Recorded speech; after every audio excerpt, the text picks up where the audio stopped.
अनंत सिंह के समर्थक और दुलारचंद के समर्थकों के बीच जमकर मारपीट हुई, गोलियां चली, कई गाड़ियों के शीशे तोड़ दिए गए और उसके बाद इसी घटना में दुलारचंद यादव की मौत हो गई। ये सामने जो गांव आपको दिखाई दे रहा है, ये आपको बदलू चक है और बसावन चक है। जो जानकारी मिली है गांव के लोगों के मुताबिक, उसमें अनंत सिंह एक तरफ से चुनाव प्रचार करके निकल रहे थे, तो वहीं दूसरी तरफ दुलारचंद यादव जो हैं वो अपने समर्थकों के साथ इसी गांव से निकल रहे थे। और जैसे ही इस सड़क पर दोनों के समर्थक पहुंचे, उसके बाद गाड़ी हटाने को लेकर पहले विवाद शुरू हुआ, जिसमें जमकर दोनों तरफ से पहले तू मैं हुई और उसके बाद एक के बाद एक कई गाड़ियों के शीशे तोड़ दिए गए। तस्वीरों में भी आप साफ तौर पर देख सकते हैं। और उसके बाद दोनों तरफ से जमकर पहले दोनों के समर्थकों के बीच मारपीट हुई। दुलारचंद यादव जो हैं वो जनसुराज पार्टी पीयूष प्रियदर्शी के लिए चुनाव प्रचार कर रहे थे और चुनाव प्रचार करते हुए इसी गांव से निकले थे और इसी सड़क पर विवाद हुआ था। जैसा कि तस्वीरों में भी आपने देखा होगा कि किस तरह से जब गाड़ियां इस इलाके से निकल रही है तो इधर से लोग चिल्ला रहे हैं और उसके बाद एक गाड़ियां जो है कतार में लगी हुई हैं और उसके बाद इसी सड़क से वो मोकामा की तरफ बढ़ गई है। तो यही वो गांव है जहां पर गुरुवार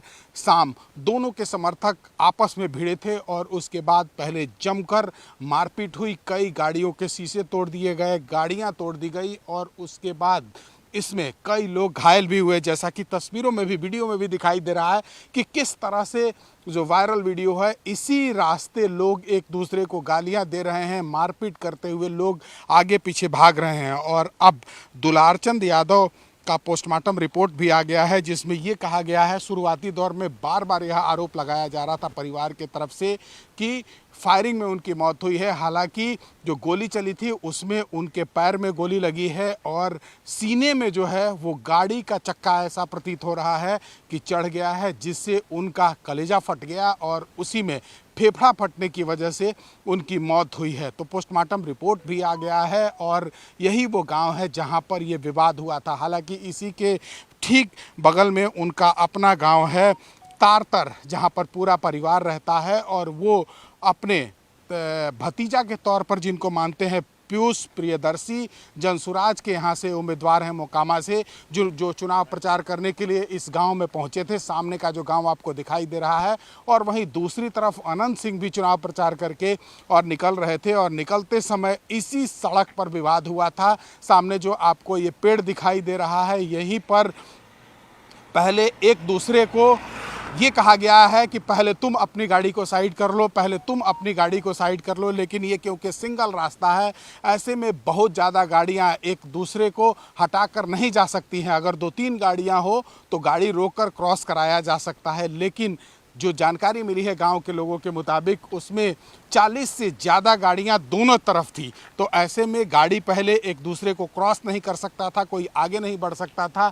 ऐसे में ये विवाद शुरू हुआ और उसके बाद तू मैं से शुरू हुआ विवाद फायरिंग तक पहुंचा, जिसमें दुलारचंद यादव की मौत हुई। हालांकि जो पोस्टमार्टम रिपोर्ट आया है उसमें साफ तौर पर डॉक्टरों ने यह कहा है पोस्टमार्टम रिपोर्ट में कि सीने के ऊपर से गाड़ी गुजरा है या किसी भारी सामान का प्रयोग किया गया है, जिसकी वजह से उनका फेफड़ा फटा है और उसके बाद मौत हुई है। हालांकि इस पूरे मामले की जांच के लिए एक विशेष टीम का गठन किया गया है जो पूरे मामले की जांच कर रही है। तो वहीं कल देर रात यहाँ पर पटना के जो कमिश्नर हैं, आईजी हैं, डीएम, एसएसपी समेत तमाम पुलिस अमला यहाँ पर मौजूद था और पूरे मामले की जांच भी की जा रही है। चुनाव आयोग ने एक रिपोर्ट मांगा है जिसमें ये कहा है कि इस घटना के पीछे की वजह क्या है ये बताई जाए और साथ ही इस पूरे घटना की जानकारी और रिपोर्ट भी चुनाव आयोग से मांगा गया है।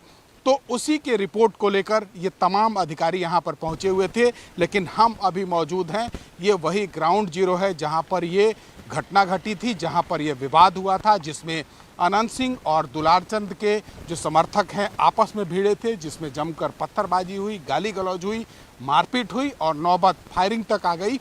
हालांकि कल दुलारचंद यादव के 100 के पोस्टमार्टम के बाद उनको अंतिम संस्कार उनका हो चुका है और इस पूरे मामले की जांच अभी पुलिस की विशेष टीम कर रही है। कैमरामैन अश्वनी के साथ चंद्रमोहन कुमार, मोकामा, टाल, न्यूज़ 18 इंडिया।